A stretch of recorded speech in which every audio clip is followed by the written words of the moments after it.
citizen. Out of many we are world citizens. Same vision is for equal rights and justice for the people them. What's happening to this beautiful world that we're living in? World citizen, lift up your voices.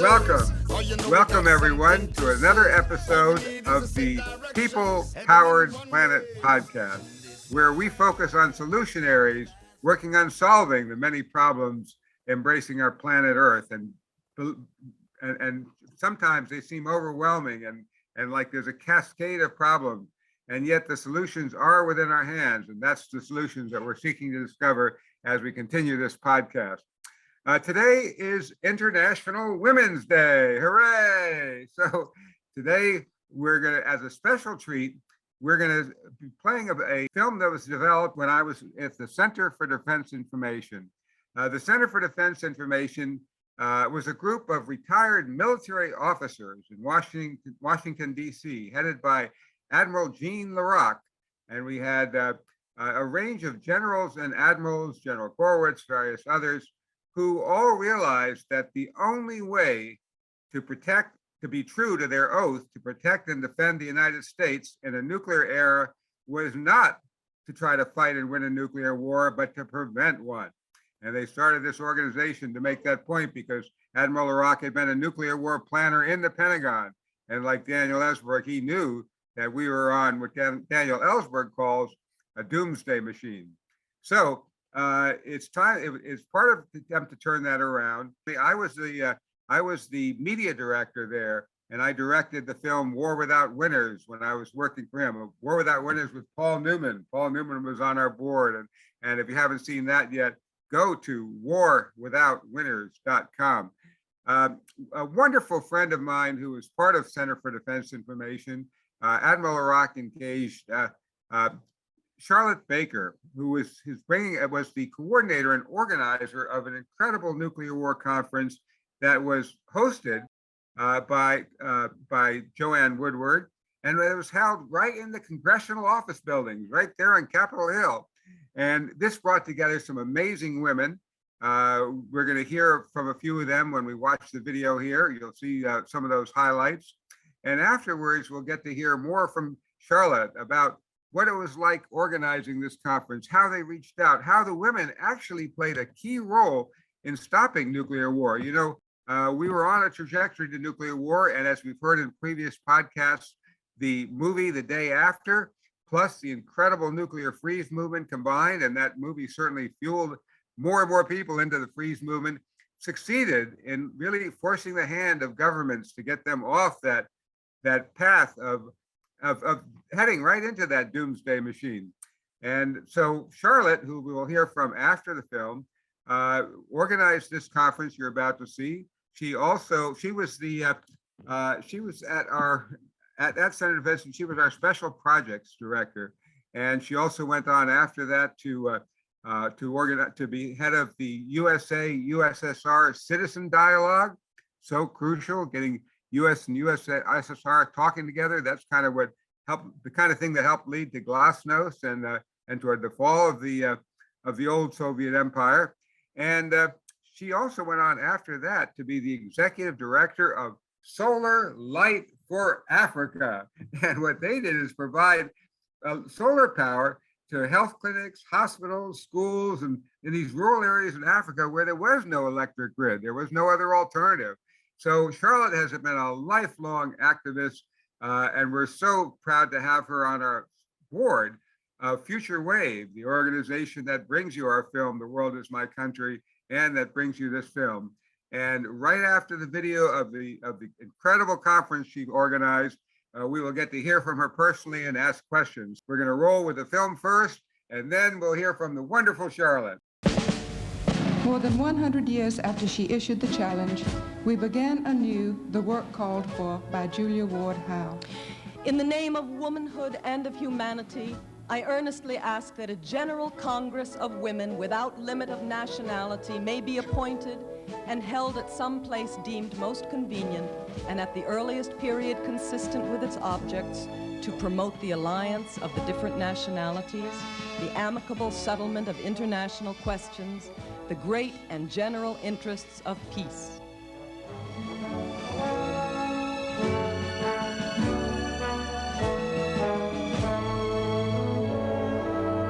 nuclear age is just a little over 50 years old. It's been the most radical transformation that human beings have ever experienced since they came to be on Earth. And our question is, how did we get into such a mess? We women are here in the capital of the greatest nation on earth for one purpose: to prevent a nuclear war. Physicists call the year 1932 the marvelous year of new particles. And it was the year when the nuclear age officially began with the discovery of the neutron in England. The governments of the U.S. and the USSR are planning, training, arming, and practicing for nuclear war because we don't like each other's political and economic systems. In 1933, Hitler became the Chancellor of Germany. And this event signaled the end of nuclear physics as a pure science and the beginning of the alliance of physics and military, and as Eisenhower later called it, the military-industrial complex. It's a war we don't want, a war we can't limit, a war we can't win, and a war we can't survive. Millions were to die in concentration camps on the battlefields, and the cruelest war that humankind had ever known was to end in a fireball over Nagasaki and Hiroshima. Fear and suspicion and hatred are growing. If we stay on this course, I believe we will have a nuclear war. It's not enough to protest now. It's terribly important that you understand how did we get into this mess. Eleanor Roosevelt had this to say. One of the things in which women are vitally interested is the abolition of war as a means of settling disputes between nations. And I feel that this is particularly a question which is up to the women.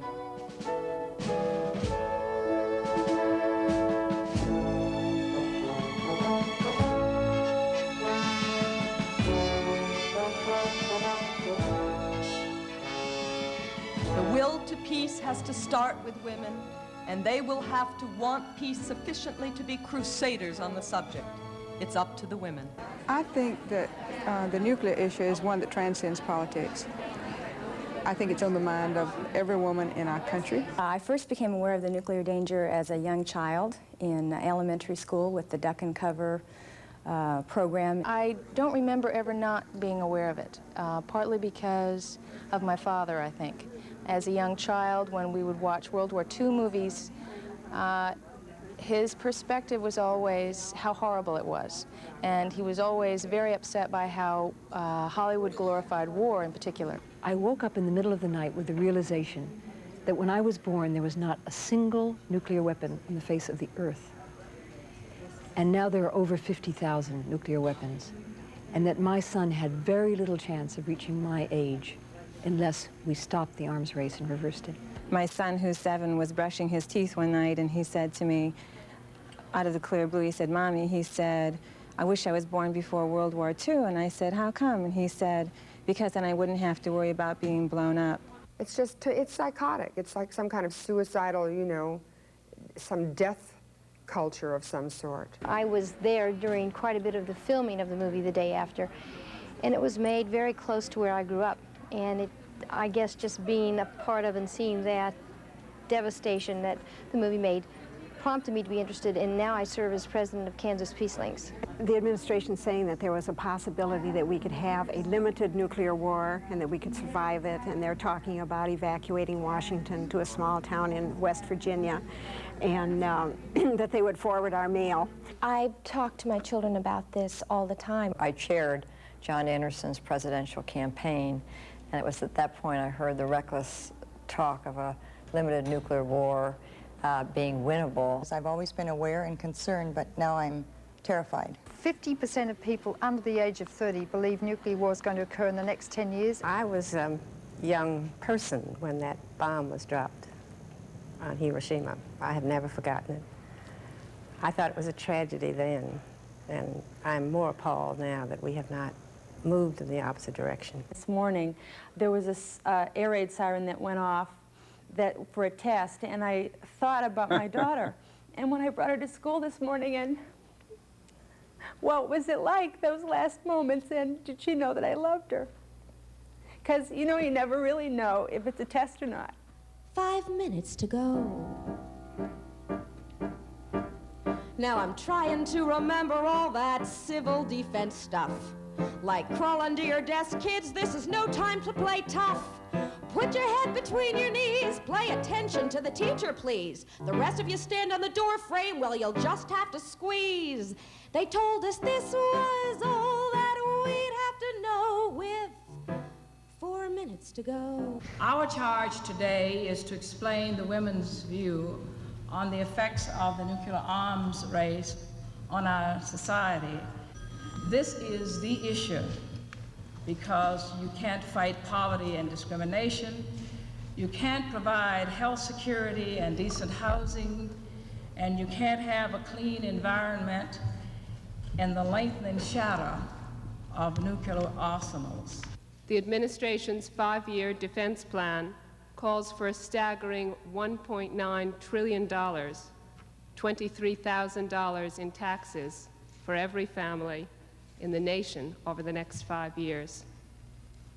And all this comes at a time when our strategic power and Russia's are essentially in balance. I've searched the history books to find an example of one nation that built up a heavy arsenal as deterrence, but never used it.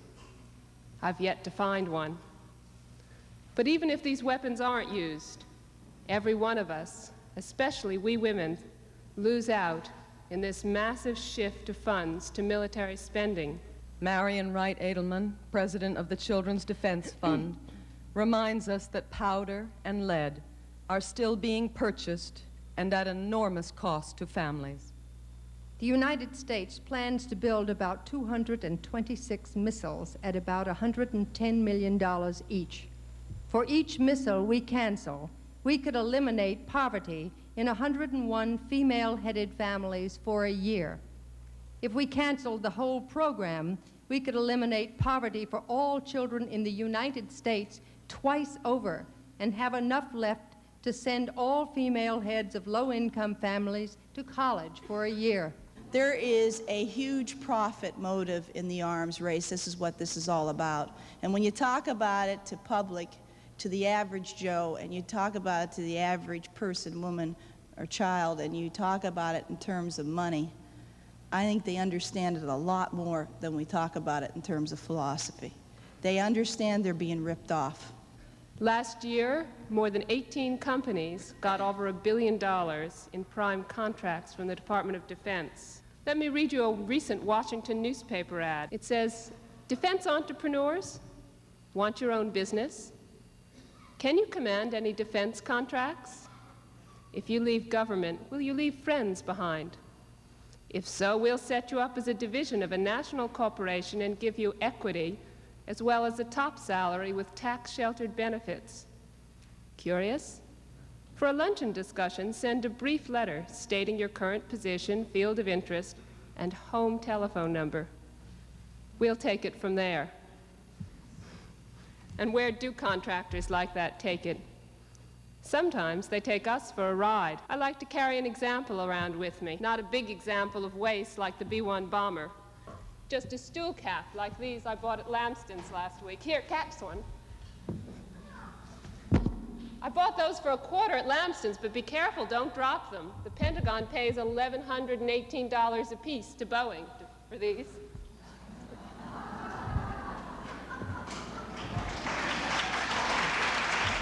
Jane Addams, founder of Hull House in Chicago, encouraged women all over to speak out. I'm certain that if a minority of women in every country would clearly express their convictions, they would find that they spoke not for themselves alone, but for those men for whom war has been a laceration, an abdication of their spirit. For if the 20th century has not made war obsolete, as some would have thought inevitable after the carnage of World War I, it has certainly made victory costly to the point of absurdity.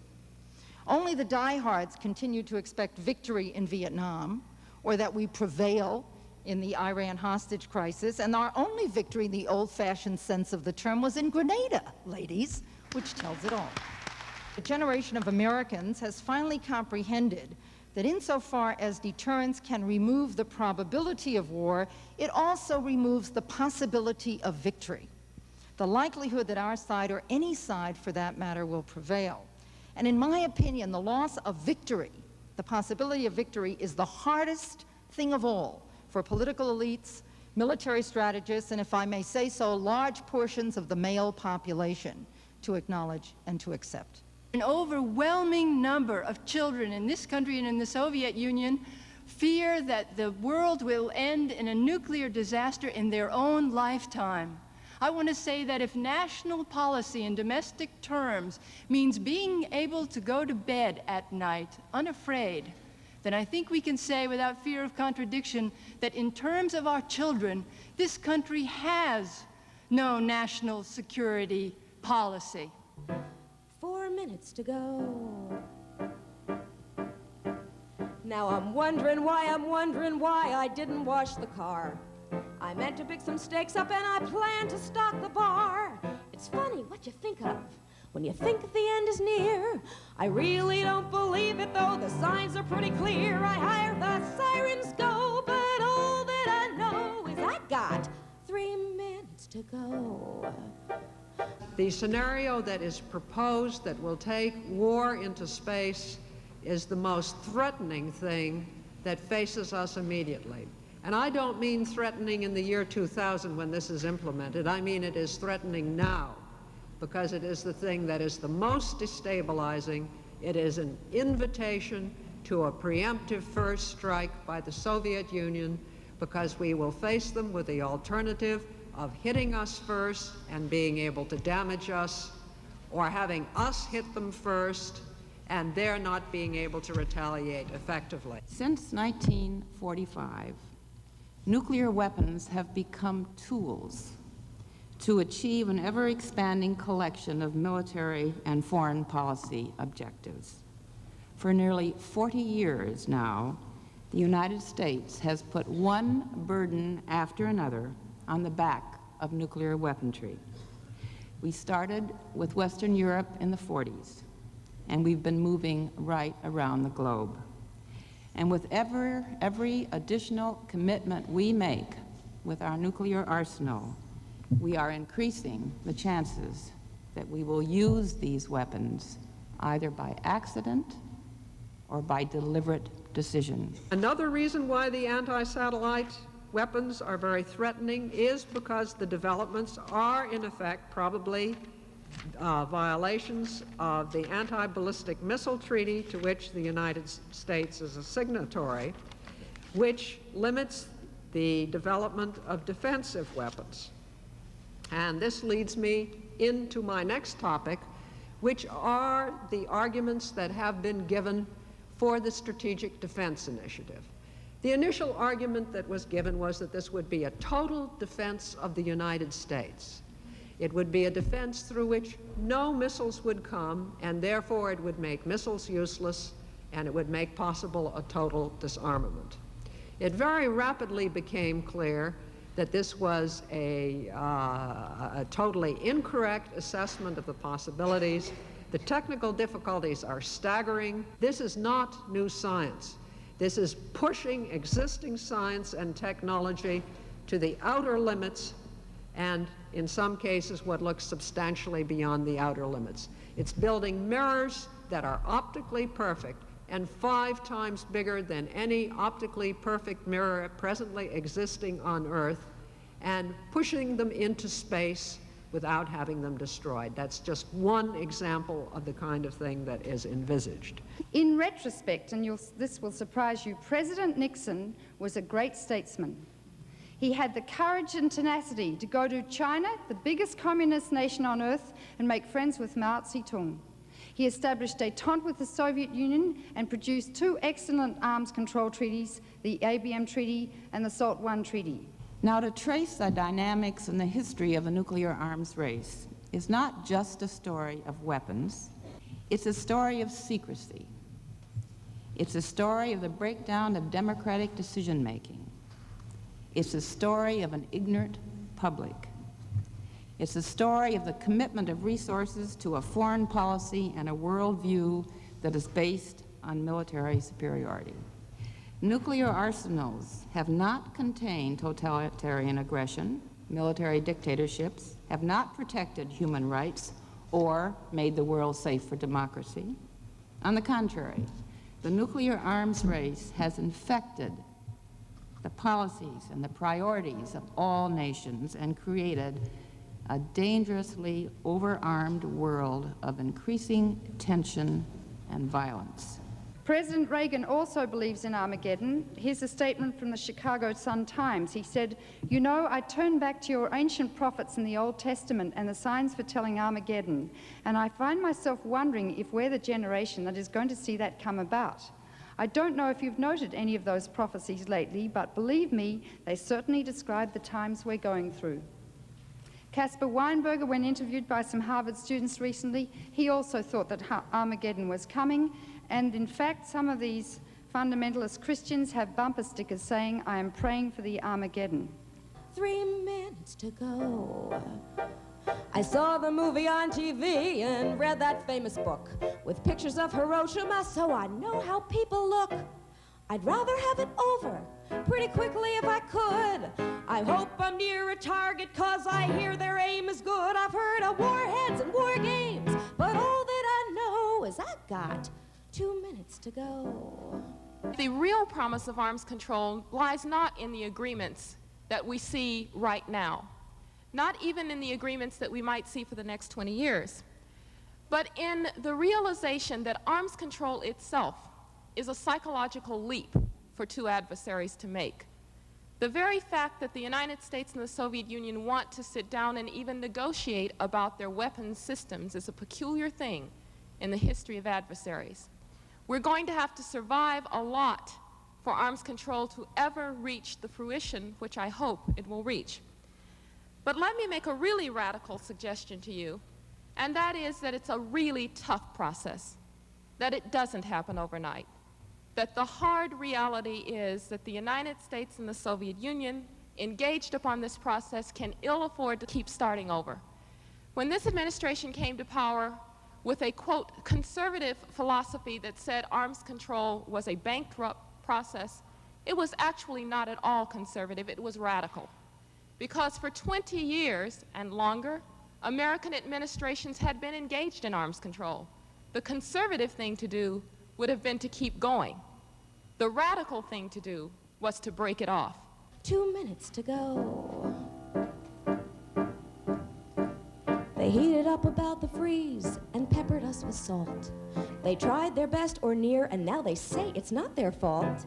It's comforting to know the heads of state and all their wives are planning it to safety while we're screaming for our lives. I heard of Trident, not the gum, I don't remember what. I've heard of Merv, not Griffin. Could have done something, but I didn't know what to do. And all that I know is I got 1 minute. What people need to get in touch with is not information we have so much as information they have and are afraid to look at. People need to hear from themselves. It is as if our society were under a spell, sleepwalking its way to destruction, capable of hearing speeches, documents, reports, and going on as if they hadn't. If our children can take up these issues, then so can we. One adolescent girl I interviewed said to me, "You know, the so-called facts of life, you know, that every young person has to learn about, they're not about sex anymore. They're about nuclear weapons. When I'm in a room of adults, I don't want to know what they think about sex. I want to know what they think about nuclear weapons. Are they thinking about them or aren't they? The big secret that you discover as a kid, as soon as you're old enough to think for yourself, is that the world is rotting with nuclear weapons that the adults made, and now they don't know how to get rid of them, or else they refuse to." Should I stop? Should we run?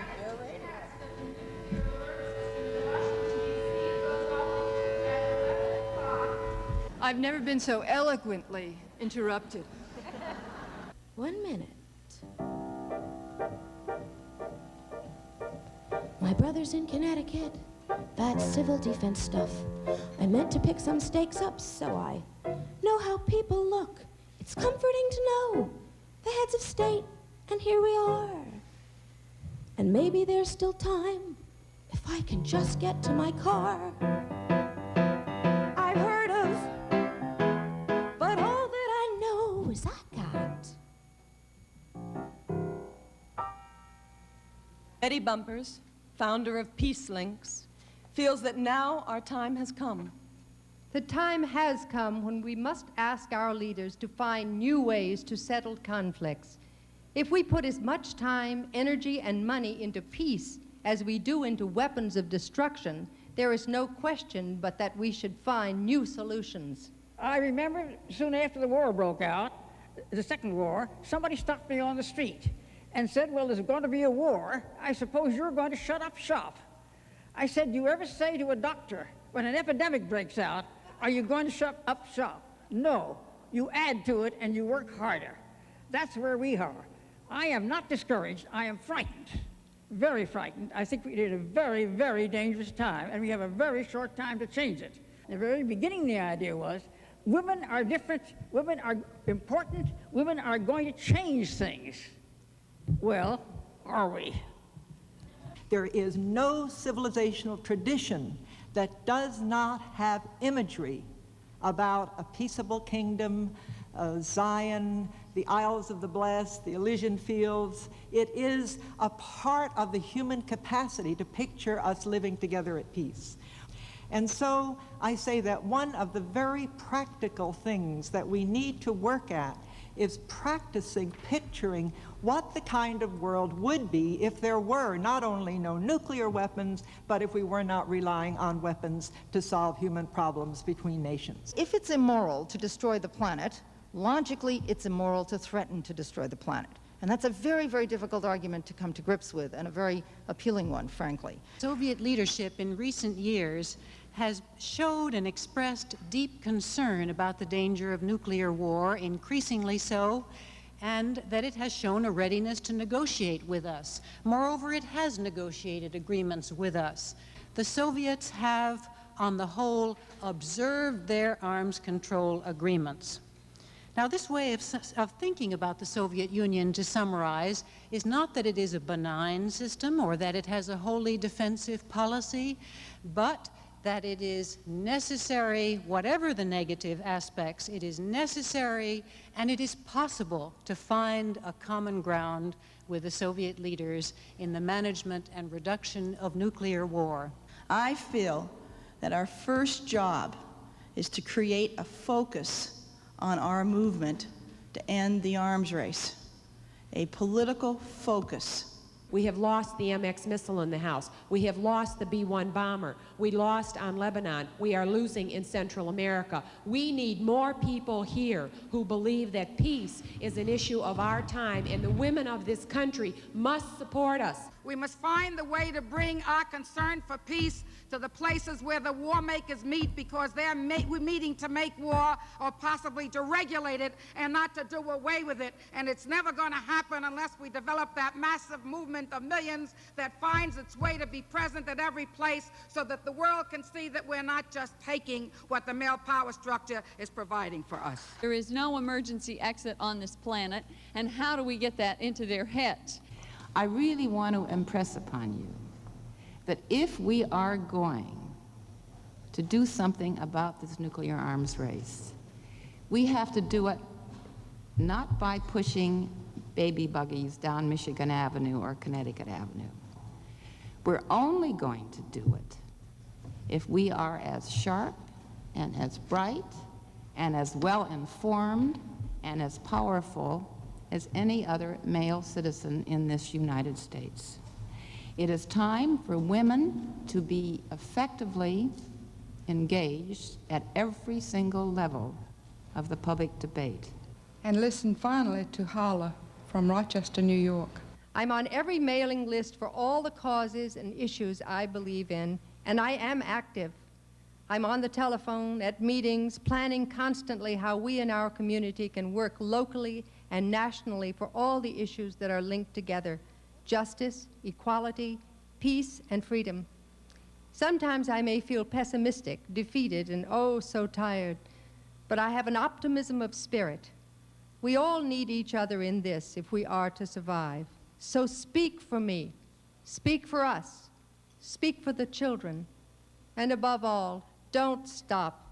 I wish you strength, tenacity, and ultimate success.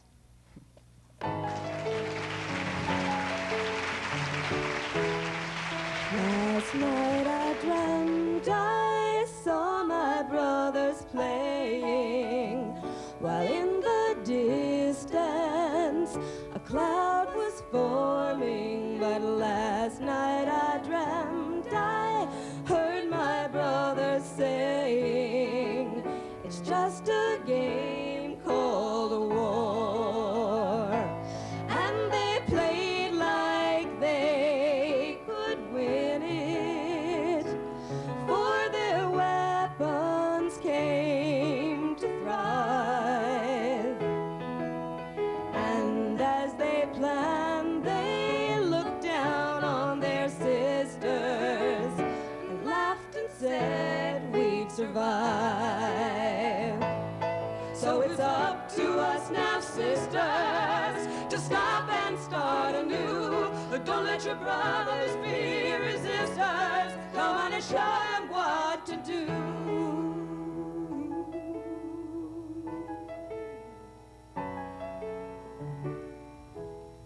And when I woke, I knew I had to promise to give my children, my children's children, a life on earth without end. Bravo, Charlotte. What an incredible conference you put together. That was truly outstanding, truly amazing to bring together all of the top women in the country with such vibrant, powerful statements about the crucial, critical issue of the very survival of life on Earth in such great and wonderful, very effective ways. And I think that movie is, wow, it's even more relevant today than then. I couldn't find a single thing in it that was outdated. That movie is really so incredible to get on. And I think we should also talk with our PBS connections about whether we might be able to get that shown on PBS as well. But anyway, we'll carry on that later. So for some of you who may have missed it, Charolett Baker is about to tell us a little bit more about that conference. She was our special projects director when I was at the Center for Defense Information in Washington, D.C., a group of retired military officers speaking out for peace. And she went on to do other incredible things, the USA-USSR dialogue she headed, and she headed Solar Light for Africa, so many things. So with that, let me turn it over to her to give you a little bit of the background and how this incredible conference came about right there in the Congressional Office Building, and then open it up for your questions and comments as we carry on. And so here we go to the amazing Charolett. Thank you, Arthur. I mean, you've really overblown everything, but well, anyway, I wish I had prefaced before the viewing of the film that the filmmaker, the documentary filmmaker who did this, who was a Peabody Award winner, didn't want it to be just a talking heads kind of video. And so she did a lot of splicing to be able to make it much more entertaining. And I actually got to sit in the studio with her and select some parts of it, which was kind of fun. But I want to also say that the conference, putting it all together, took a full year. When Admiral LaRocque asked me to come back to organize it, because Joanne Woodward had just become a board member, along with her husband, Paul Newman, who had been so for many years, he proposed the idea of the Women's Conference. And so I did stop what I was doing outside of CDI and join them. But we had a multi-level campaign of reaching out to women across the country to enlist their involvement and support. And to do this, we hired a publicist to put together mass mailings to Women's Strike for Peace, International Women's League for Peace and Freedom, and Peace Links, and interdenominational religious leaders, etc., and inviting them to be patrons of it. And we ended up with well over almost 1,000 patrons that were in the program agenda at the conference. We also strategically decided to have the conference take place on Capitol Hill because we wanted the members of Congress to be fully aware of what was taking place. And so we did enlist Congresswomen like Senator Barbara Boxer and others. In fact, Barbara was part of our very formal first official press conference that took place in the spring of '84, announcing the plans for the conference. Sally Field was there, the actress, and other high-level women participating in that press conference. Building up to the conference, Joanne and I also traveled and spoke before women's groups, such as the Women's Forum in New York, and people like Judy Collins and the wife to Robert Redford and all were present there. We also flew out to San Francisco and spoke to a group of high society women at the Four Seasons Hotel. And then we also spoke to the Business Women's Club in DC. So we're building up the excitement about it, as well as generating more support and involvement, not just for the conference, but beyond. We also had, just before the conference, we were at the press club, the National Press Club, and spoke. So anyway, it was a very grueling time putting it all together, but I have a sense of pride about what happened. And we wanted to do the video so that it would continue to spread the word about the need for more women to get involved. We're all proud of you for creating it. With that, let me go ahead and throw it open to questions. Let people feel free to raise your hand or jump in. If not, I will just throw in one little question. The piano player, I didn't catch who was the piano player? But that was Carol Ravenel. Cornelia Ravenel. She actually is the daughter to Carol Ravenel, who was on the board of CDI, and also her husband. I'm trying to remember his first name, but he was very much involved in the national security world. So okay, very, very apt music. Now I see some questions are here. So Mair, am I pronouncing that right? M-A-I-R, go ahead. It's Mayor.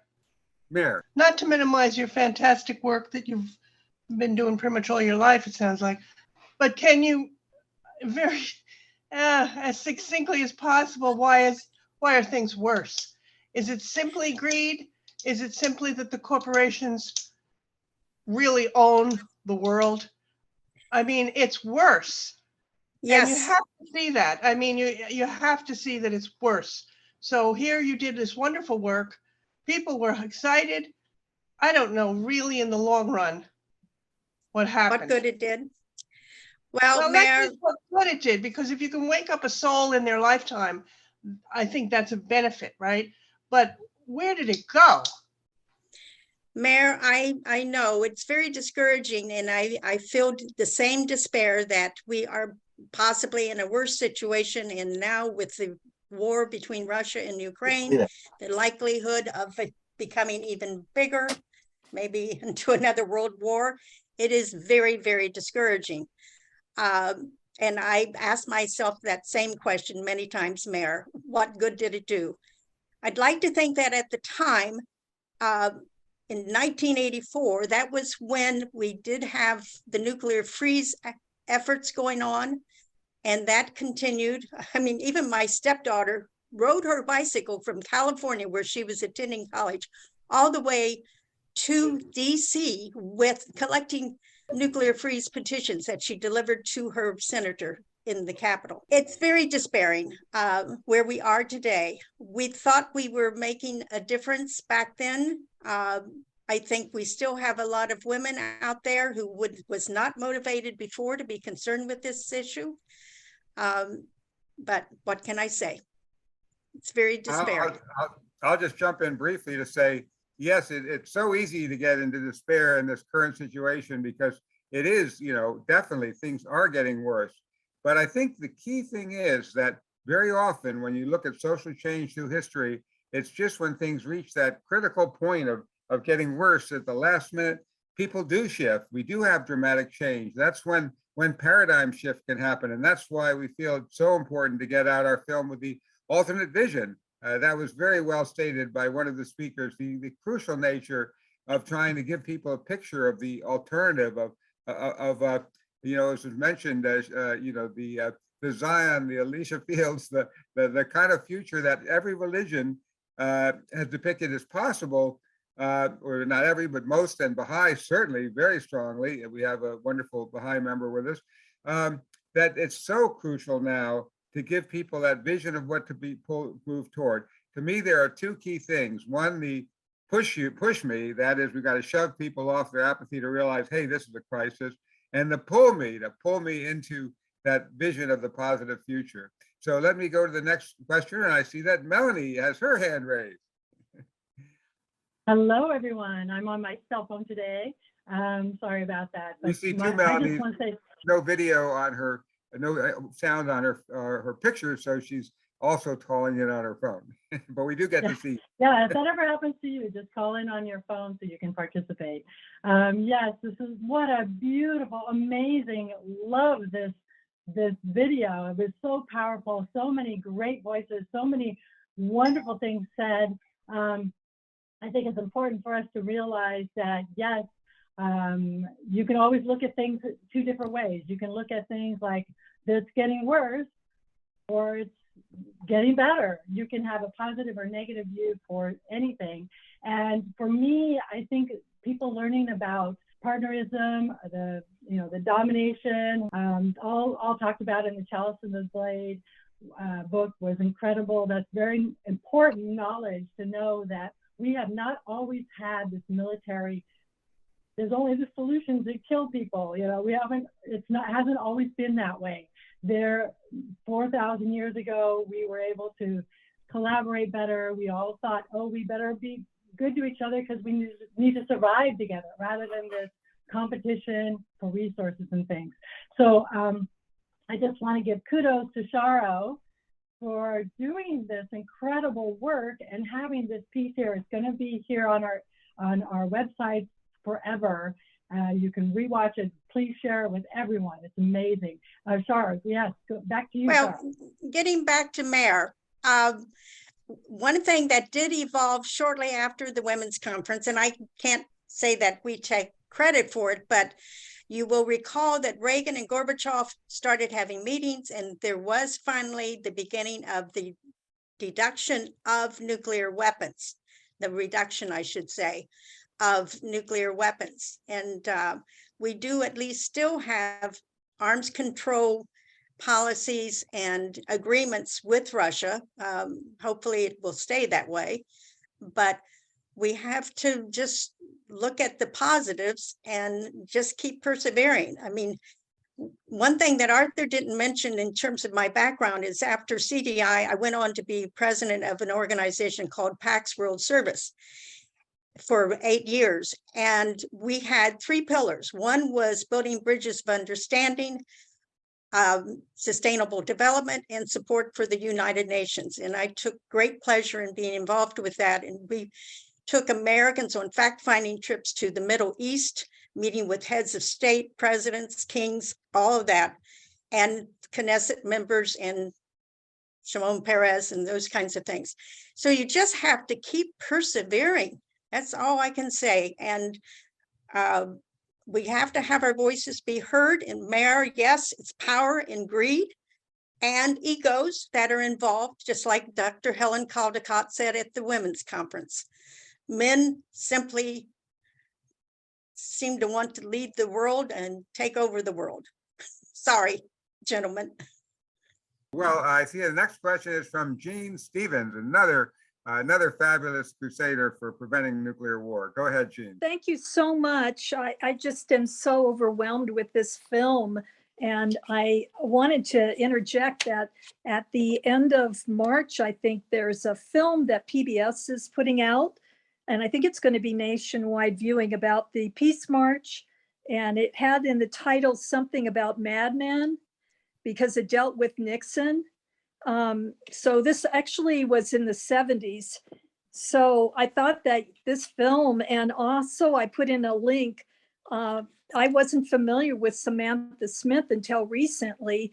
And in that link, she's being interviewed by a high schooler who won a competition essay contest and about how Reagan didn't want it. And it's really phenomenal. And I thought this would be a wonderful coupling with this film because I'm learning as a result of Samantha Smith how much has changed since the mid 80s. She interviewed after she went to, for those of you who may not be aware of her, she went to the Soviet Union. She wrote a letter to the then president of the Soviet Union, and he invited her to come, and her family went, and it was a big international event. And so she became famous as a result, and for peace, and Disney Channel hired her, and she interviewed all but two of the political candidates for president in 1984. And a number of them were talking about nuclear weapons and about abolishing them. And you don't hear that now. And I think it's so important to go back in history. So this film and what Samantha Smith did are treasures. So I can't thank you enough. Well, as a matter of fact, Jean, I do remember Samantha Smith. That was really a touching period of time. But you saw on the video just now, the suffragist woman, Mildred Scott Olmsted, who was just an amazing woman. Well, we teamed her up with an 18-year-old girl who had been in the office with President Reagan because she was a Merit Scholar. Well, much to his surprise, she handed over to him a whole collection of the freeze petitions signed by hundreds of people. It really took him back. But when we learned about her, we had her come, and she and the suffragist woman were kind of teamed up together. And they spoke kind of simultaneously in the conference, but we couldn't fit it all in, unfortunately. But well, in that link that I gave everyone in the chat, it has the interview, and she was on Johnny Carson and then the Donahue Show. And with that essay, I don't know if that's the same essay winner, but she talks about what she went through behind the scenes. And finally, she got the letter to President Reagan. But this is wonderful. I just can't thank you enough. So we have a couple more minutes. Michael, is your audio working now? Do you want to go ahead with your question? I'll turn it up. Is that working okay? Yes, now that's good. Oh, good. Well, I saw that there's that look up National Women's Conference for, was it abolition or ending nuclear? To prevent nuclear war. To prevent, okay. And are there any other resources that we can go to? I know I love the one World Beyond War, but just looking for other resources. Arthur, Melanie, can you? Yeah, well, what we'll do is we will, I think what we're going to do on our page of which is the worldismycountry.com/www. We have a number of our key speakers and others on the nuclear war issue. We'll follow up with Charlotte to add this video to that page, and that'll be the one key place where you can go to get all this key nuclear information. Melanie just put it in the chat, and that also has the link to the film that we made for Rotary, for Rotarians, called Rush, Rotarians Unite to Save Humanity. And that's a little short video called with this powerful information that about preventing nuclear war too. And that's a big thing they're pushing for, to make that a national policy of Rotary. So anyway, again, I want to thank everybody for being here. Is there any last question before? Oh, yes, go ahead. Hi, thank you for this wonderful gathering. And I was kind of following on Michael, say if there's a resource list of women's organizations for disarmament, that'd be wonderful. But also, I recently watched a webinar that had Noam Chomsky and Daniel Ellsberg and David Falk, and they were talking about how they have been labeled wild men in the wings, and how peace has become a dirty word. And you know, we are in our local community, they are getting ready to let a private company produce uranium and supplies for nuclear. And we have been trying to get we petitioned to get a public hearing about this so our community can know about it. And they absolutely refused us to have it. So we're having our own public hearing that's coming up at the end of this month. I put information in the chat.